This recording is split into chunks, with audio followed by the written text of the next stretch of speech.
नमस्कार, मी ओंकार डंके आणि आपण पाहताय NDTV मराठी डिजिटल. स्वातंत्र्यदिनी लाल किल्ल्यावरून बोलताना पंतप्रधान नरेंद्र मोदी यांनी एका नव्या शब्दाचा उच्चार केला आणि देशभर राजकीय चर्चेला उधाण आलं. तो शब्द होता दिमागी नक्षल. पंतप्रधान मोदी हे या प्रकारचे शब्द तयार करून ते प्रचलित करण्यात एक्सपर्ट मानले जातात. त्यांनी यापूर्वी शहजादा, आंदोलनजीवी, खान मार्केट गँग असे अनेक राजकीय शब्द तयार केलेत आणि ते शब्द देशभर प्रचलित केलेत. त्यानंतर आता त्यांनी दिमागी नक्षल हा शब्द तयार केला आहे. हा शब्द नेमका काय आहे? पंतप्रधानांनी लाल किल्ल्यावरून हा इशारा कुणाला दिला आहे? केंद्रीय मंत्री किरेन रिजिजू यांनी त्यांची 3 कोणती लक्षणं सांगितली आहेत? दिमागी नक्षल ओळखण्याची 3 लक्षणं कोणती आहेत? आणि या सगळ्यांनंतर सोशल मीडियावर जी दिमागी नक्षल पार्टी उदयाला आली आहे तो काय प्रकार आहे? या सर्व प्रश्नांची उत्तरं आपण आता सोप्या भाषेत समजून घेणार आहोत. मेरे प्यारे देशवासियों, जंगलों में हमें हथियारी नक्सलों का खात्मा बुलाने में, उस संकट से देश को मुक्त कराने में सफलता मिली है. लेकिन हथियारी नक्सल तो गए, लेकिन दिमागी नक्सल, ये दिमागी नक्सल मौके की तलाश में है. हिंसा, अराजकता के वो रास्ते खोज रहे हैं. समाज को गलत राह पर घसीटने के लिए भांति भांति के दांव कर रहे हैं. इन दिमागी नक्सलियों को पहचानना होगा, इन दिमागी नक्सलियों को आइसोलेट करना होगा और राष्ट्र को विकसित राष्ट्र बनाने की मुख्य धारा की ओर देश की युवा पीढ़ी को जोड़ना होगा. सुरुवात करूया दिमागी नक्षल म्हणजे काय या संकल्पनेपासून. दिमागी नक्षल कोण? तर दिमागी नक्षल म्हणजे ज्यांच्या डोक्यात किंवा विचारात अजूनही नक्षलवाद आहे, नक्षलवाद जिवंत आहे, ते व्यक्ती म्हणजे दिमागी नक्षल. गेल्या काही वर्षात मोदी सरकारने जंगलातून शस्त्रांच्या जोरावर चालणारा नक्षलवाद हा पूर्णपणे संपुष्टात आणला आहे. केंद्रीय गृहमंत्री अमित शहा यांनी तर नक्षलवाद संपवण्याची डेडलाईन जाहीर केली होती आणि त्या डेडलाईनपूर्वी देशभरातून नक्षलवाद संपुष्टात आणला. अगदी छत्तीसगड-सारख्या नक्षलवादाचा जिथं गड मानला जायचा त्या भागातूनही सुरक्षा दलाने मोठी कारवाई करून नक्षलवाद संपुष्टात आणला आहे.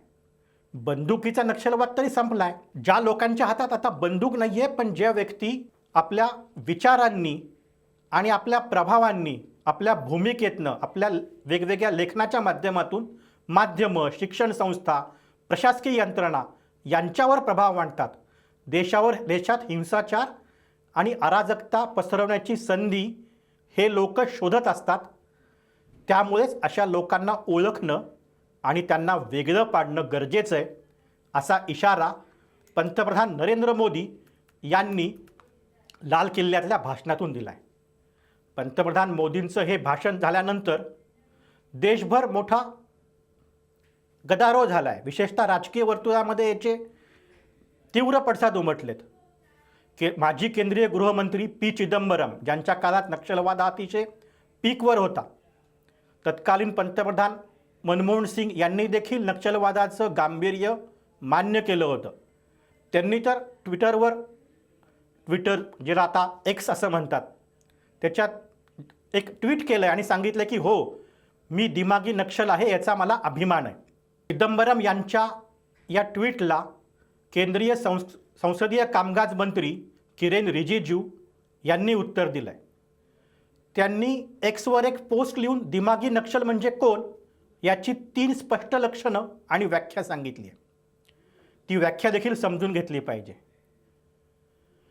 केंद्रीय मंत्र्यांनी सांगितल्यानुसार दिमागी नक्षल ओळखण्याचं पहिलं लक्षण काय आहे? तर अशी व्यक्ती की ज्यांना आजही नक्षलवाद म्हणजे जो बंदुकीच्या जोरावर चालणारा नक्षलवाद ह्याच्याबद्दल सहानुभूती आहे आणि जी व्यक्ती भारतीय राज्यघटना मानत नाही. त्यांनी दुसरं लक्षण सांगितलं आहे की अशा व्यक्ती की ज्यांच्या मनात देशातील फुटीरतावादी तत्वांबद्दल सहानुभूती आहे आणि ज्यांना जम्मू काश्मीरला ज्यानं वेगळा दर्जा दिला होता ते कलम 370 रद्द झालं हे मान्य नाही आहे, अशा व्यक्ती म्हणजे दिमागी नक्षल. या व्याख्यातून केंद्रीय मंत्र्यांनी दिमागी नक्षल या शब्दाची व्याख्या ही व्यापक केली आहे. त्याला काश्मीरपर्यंत जोडलं आहे, त्याला सर्व फुटीरतावादी शक्तीपर्यंत जोडलेलं आहे.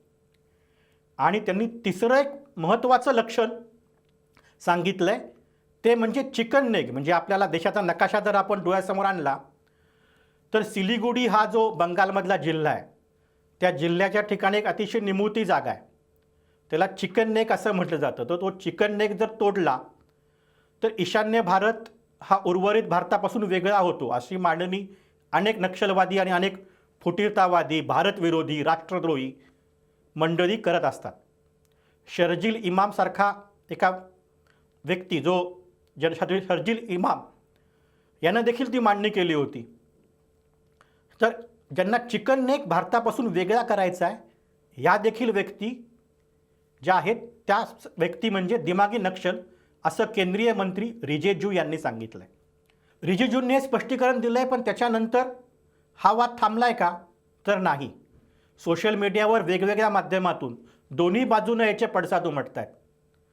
दिमागी नक्षल पार्टी असं एक पेज इंस्टाग्रामवर उदयाला आलं होतं आणि या पेजला एका दिवसाच्या आत 1 लाखपेक्षा जास्त फॉलोअर्स झाले या पेजचे. आपल्याला सगळ्यांनाच माहिती आहे, तुम्हाला हे चांगलं आठवतं आहे कारण ताजा इतिहास आहे, त्यामुळे वेगळं सांगण्याची गरज नाही, की CJP म्हणजे कॉकरोच जनता पार्टी ह्याचा उदय देखील इंस्टाग्रामच्या माध्यमातूनच झाला होता. सुरुवातीला त्यांनी असंच एक पेज तयार केलं आणि त्या पेजला खूप मोठा प्रतिसाद मिळाला आणि नंतर तो प्रतिसाद बघून या प्रकारच्या आंदोलनाला आपण बूस्ट करतोय हे मेटानं देखील मान्य केलं होतं. तर CJPच्याच धर्तीवर दिमागी नक्षल पार्टी असं एक पेज इंस्टाग्रामवर तयार झालं, त्याला 1 लाखपेक्षा जास्त फॉलोअर्स 24 तासामध्ये मिळाले. हे पेज डाऊन झालं अशा देखील काही बातम्या आहेत त्यानंतर. पण एक्सवर देखील असं एक पेज तयार झालं आहे, त्या पेजचे जे फॉलोअर्स त्यालाही 7,000पेक्षा जास्त फॉलोअर्स मिळालेत आणि या पेजनी साधारण 10-12 व्यक्तींना फॉलो केलं आहे. जेव्हा हा मी व्हिडिओ तयार करतो आहे त्याच्यामध्ये विरोधी पक्षनेते राहुल गांधी आहेत, तृणमूल काँग्रेसच्या खासदार मौर्या मित्र आहेत, उत्तर प्रदेशचे माजी मुख्यमंत्री अखिलेश यादव आहेत, दिल्लीचे माजी मुख्यमंत्री अरविंद केजरीवाल आहेत, कॉकरोच जनता पार्टी आहे. म्हणजे मोदी सरकारचे जे विरोधक आहेत या सर्वांना या पेजनी फॉलो केलेलं आहे. या पेजचा दावा आहे की आम्ही भगतसिंगचे समर्थक आहोत, क्रांतिकारक भगतसिंग यांच्या विचारांचे आम्ही वारसदार आहोत, आमच्या विचारांना विरोध म्हणजे भगतसिंगला विरोध, असा दावा या पेजमधील एका पोस्टनं तयार केला आहे. आता इंटरनेटवर ही जी दिमागी नक्षल पार्टी तयार झाली आहे, ही पार्टी पुढे काय करणार? जो पंतप्रधान नरेंद्र मोदी यांनी लाल किल्ल्यावरून एक नवीन शब्द तयार केला आहे आणि देशापुढचा एक वेगळा धोका मांडला आहे आणि तो मांडत असतानाच आपल्या विरोधकांवर स्वतःहून पहिला स्ट्राईक केला आहे. तर त्या स्ट्राईकमध्ये मोदींना यश मिळतं का? CJP प्रमाणेच दिमागी नक्षल पार्टी देखील तरुणांमध्ये लोकप्रिय होते आणि त्यामुळे सरकारला काही वेगळे निर्णय घ्यावे लागतात. हे सगळं येत्या काळातच स्पष्ट होईल. या प्रकारचेच माहितीपूर्ण व्हिडिओ आणि स्पष्टीकरण पाहण्यासाठी NDTV मराठीला फॉलो करा.